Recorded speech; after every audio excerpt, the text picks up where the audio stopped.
교독하겠습니다. 새 노래로 여호와께 노래하라. 온 땅이여 여호와께 노래할지어다.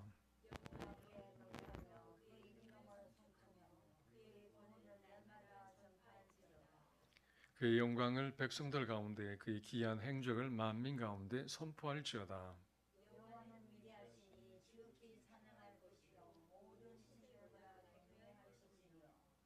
만국의 모든 신들은 우상들이지만 여호와께서는 하늘을 지으셨음이로다.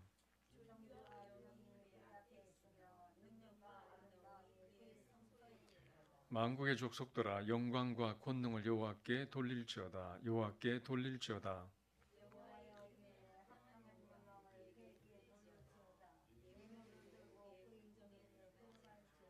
아름답고 거룩한 것으로 여호와께 예배할지어다. 온 땅이여 그 앞에 떨지어다.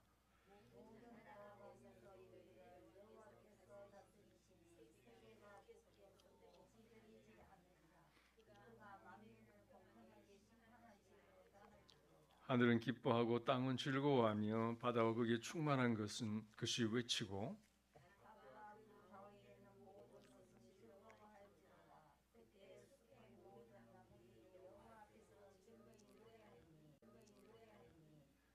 그가 임하시되 땅을 심판하러 임하실 것이니라. 그가 의로 세계를 심판하시며 그의 진실하심으로 백성을 심판하시리로다. 아멘. 새 노래로 여호와께 노래하라. 자, 이 새 노래는 어떤 노래일까요? 그리고 누가 부를 수 있는 노래일까요? 2절에 보니까 여호와께 노래하며 하여 그의 이름을 송축하며 그의 구원을 날마다 전파할지어다 그랬으니까 이 노래는 누가 부르는 노래입니까? 네, 구원받은 사람들이 부르는 노래입니다. 새 노래는 구원받은 사람들이 새 마음으로 부르는 노래이죠.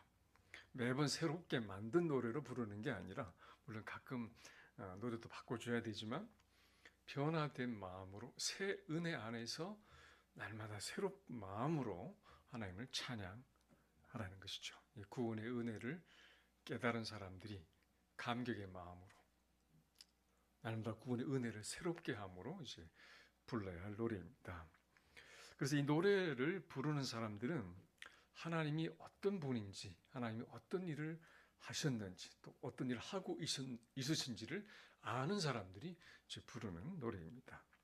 자, 그렇지만 이 노래를 꼭 이스라엘 사람들, 꼭 믿는 사람들로 한정시키진 않았습니다. 왜냐하면 온 세상 사람들이 다 하나님의 지으신 바 된 피조물이기 때문입니다. 3절에 보니까 그의 영광을 백성들 가운데 그의 기이한 행적을 만민 가운데 선포할지어다. 그래서 기이한 행적이라고 하는 것이 뭐겠습니까? 우리 말이 좀 기이한데 이 말은 인간으로서는 상상하기 어려운 엄청난 일을 이제 이루셨다는 것이죠. 경이로운 일을 하셨다는 것을 말합니다. 그래서 그것과 함께 하나님의 영광을 백성들과 만민 가운데 선포하라고 이렇게 말씀하셨어요. 여기서 백성들은 그냥 이스라엘 백성을 말하는 게 아니고 온 세상에 있는 모든 나라의 백성들을 말하고요.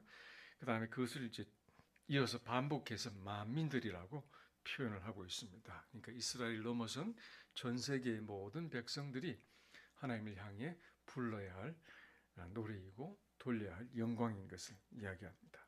왜냐하면 마지막 날 모든 구원의 역사가 끝났을 때 온 세상의 민족들이 그리스도 안에서 함께 하나님을 향한 진정한 찬송을 부르게 될 것이기 때문입니다. 자, 이 시편은, 이 96편은 미래적인 것을 예언하는 시라고 이야기할 수 있습니다. 지금 우리가 살고 있는 이 세상은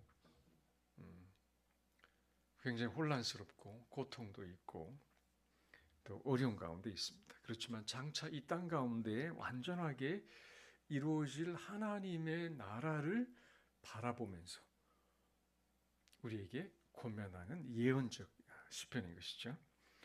자, 그래서 미래를 바라보면서 희망을 노래하고 승리를 노래하고 영광의 노래를 부를 수 있게 하는 것입니다. 그래서 무엇보다 하나님은 과거와 현재와 미래 가운데서 만물의 창조주이시고 또 그것을 유지하시는 또 통치자이시기 때문에 마땅히 하나님께 영광을 돌리고 찬양하고 노래하라고 말합니다. 특별히 4절부터 9절까지를 보면요, 이 하나님의 위대하심을 찬양하도록 합니다. 4절에 여호와는 위대하시니 지극히 찬양할 것이요. 이 지극히 찬양한다는 말은 무슨 말입니까? 가장 높이 그리고 가장 정성스럽게 내가 할 수 있는 최대의 찬송을 올려드리라는 것이죠. 위대하시다 이 말씀은 이제 지난번 개역 성경을 보면 광대하시다 이렇게 광대하시다. 근데 우리 개정에는 위대하시다. 그러니까 조금 의미가 뉘앙스가 다르게 보이지만 너무나 크신 분이라는 사실을 우리에게 보여주고 있습니다. 만약 우리가 하나님의 그 광대하시고 위대하고 크심을 우리가 제대로 알기만 하면 어떻게 될까요? 우리는 아마 거의 압도가 돼서 앞에서 말도 못할 겁니다. 그 하나님의 크심과 우리의 이 작고 초라함의 비교 때문에 우리는 압도되고 말 것입니다. 어떠한 우주도 품을 수 없는 하나님의 위대하심과 크심을 일부라도 우리가 깨닫고 그들 느끼고 있다면 우리는 하나님 앞에서 이 경외의 심을 갖게 될 겁니다. 하나님에 대하여 너무나 큰 이 존경심, 이 경외감을 갖고 하나님에 대한 경외심을 갖게 됩니다. 근데 하나님을 제대로 알지 못하기 때문에 사람들은 하나님을 소홀히 대합니다. 마치 어린아이가 힘세고 마음씨 좋은 어른 앞에서 까불고 있는 것과 좀 비슷합니다. 근데 그 어른이 화가 나면 어떻게 되죠? 어떻게 될지 모르죠, 그 아이는. 근데 그 아이는 그 어른을 잘 모릅니다. 그래서 까불기가 쉬워요. 이제 그렇게 사람들이 어리석기 때문에 사람들은 피조물 가운데 자신들의 손으로 만들어 놓은 우상을 자신들의 신으로 삼습니다. 그것이 복을 주고 천지를 다스린다고 믿는 것이죠. 하나님 너무 크고 위대하시니까 안 보이지 않습니까? 그래서 자기들에게 보이는 신을 이제 만들어내는 것이죠. 자, 그런데 하나님 이렇게 선언하십니다. 5절에 보니까 만국의 모든 신들은 우상들이지만 여호와께서는 하늘을 지으셨다. 이 우주를 지은 이가 누구신가를 선언하고 그 우상들은 아무것도 아니라고 말을 합니다. 하나님은 그 우상들과 전혀 다른 분이십니다. 듣지도 말하지도 못하는 우상과 달리 하나님에게는 6절에 보니까 존귀와 위엄과 능력과 아름다움이 있으세요. 이 모든 것에 거룩함, 그 영광이 그분에게 있습니다. 그래서 그분께 영광과 권능을 돌리라고 말씀을 합니다. 7절을 같이 읽어볼까요? 만국의 족속들아 영광과 권능을 여호와께 돌릴지어다. 여호와께 돌릴지어다. 자, 그럼 하나님께 영광을 돌린다는 것은 어떤 것인가요? 어떻게 돌릴 수 있을까요? 예배하는 것입니다. 하나님을 예배하는 것이에요. 우리 하나님을 예배함으로 하나님께 영광을 돌릴 수가 있습니다. 예배라고 하는 것은 우리 영어로 worship이라고 그랬죠. 가치 있는 분, 우리의 예배를 받기에 합당한 가치가 있는 분께 우리의 모든 좋은 것을 올려드리고 찬양하고 그분을 섬기는 것이 이제 예배인데요. 자, 어떻게 예배하는지를 이제 8절에 말씀을 합니다. 여호와 이름에 합당한 영광을 그에게 돌릴지어다. 예물을 들고 그의 궁정에 들어갈지어다. 자, 이름에 합당한 영광이란 그냥 빈말로 하는 게 아니에요. 중심의 마음으로, 진실한 마음으로 영광을 올리고 또 그것을 입증하는 내 마음을 담은 예물을 들고 하나님 앞에 나아가는 것이라고 말합니다. 사람은 자신에게 중요하게 여겨지는 것, 중요하게 여기는 것이 있죠. 보물이 있는 곳에 내 마음도 있다 그랬거든요. 내가 가장 소중히 여기는 것, 가치 있는 것을 우리는 가장 소중한 사람 또는 소중한 분에게 드리게 됩니다. 그래서 우리 하나님 앞에 나아갈 때 우리에게 가장 소중한 것을 우리의 마음을 담아서 이제 드리게 되죠. 또 9절을 보면 어떻게 예배하라고 말합니까? 아름답고 거룩한 것으로 예배하라고 말씀하십니다. 거룩함의 아름다움으로 예배하라 그랬어요. 거룩함의 아름다움. 거룩함은 숨 막히는 것이 아니고 거룩함은 아름다운 것이다 그랬어요. 하나님 보시기에 아름답고 우리도 그것의 아름다움을 이제 느끼는 것인데요. 세속과 구별되어지고 더러운 것과 구별되어진 이 경건함의 아름다운 옷. 그것이 마음의 옷이기도 하고 우리의 의복일 수도 있고요. 하나님 앞에 나아가는 우리의 마음의 태도와 우리의 삶의 모든 것을 포함하는 그런 예배입니다.